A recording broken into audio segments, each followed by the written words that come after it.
अध्यक्ष महोदय, मैं प्रस्ताव करता हूं, यह सभा राज्य सरकार से प्रस्ताव करती है कि वह राज्य के 4 लाख संविदा कर्मियों को सरकारी कर्मचारी का दर्जा प्राप्त करावे।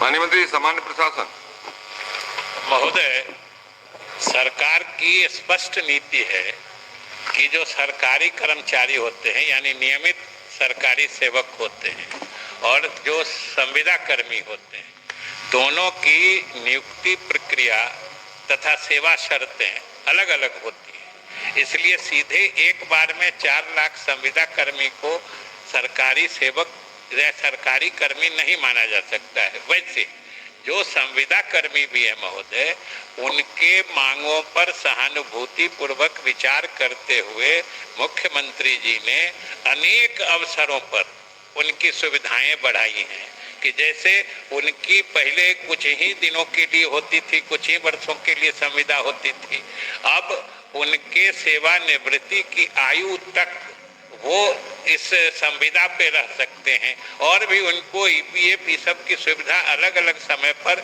अनेक सुविधाएं दी गई हैं। खास के जो महिला कर्मी हैं उनको मातृत्व अवकाश से लेकर सारी सुविधा दी जा रही है, लेकिन एक साथ 4 लाख संविदा कर्मी को सरकारी कर्मी बनाने में सरकार को असुविधा है।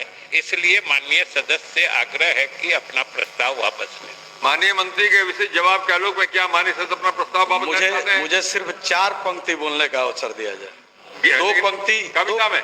हाँ, कविता में। हाँ जी। बोल। हम उम्र गुजारेंगे कब तक, हम उम्र गुजारेंगे कब तक, इस आस में कि तुम आओगी। हम उम्र गुजारेंगे कब तक, इस आस में कि तुम आओगी। जब हो जाएंगे हम बूढ़े तब किसका दिल बहलाओगी। क्या माननीय सदस्य अपना संकल्प वापस लेना चाहते हैं?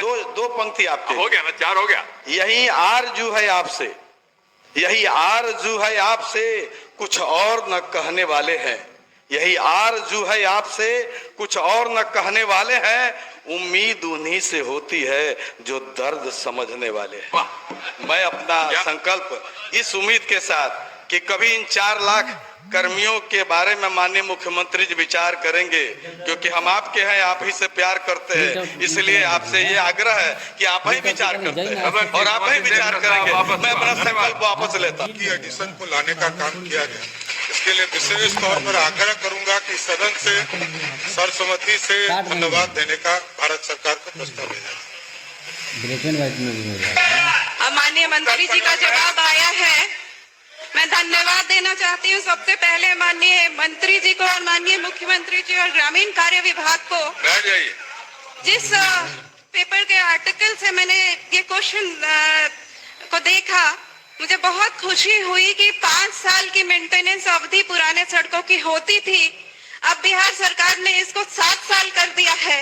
उसके लिए सबसे पहले तो मैं धन्यवाद देना चाहती हूँ। सरकार की मंशा, माननीय मंत्री जी की मंशा है कि ग्रामीण सड़कों को ज्यादा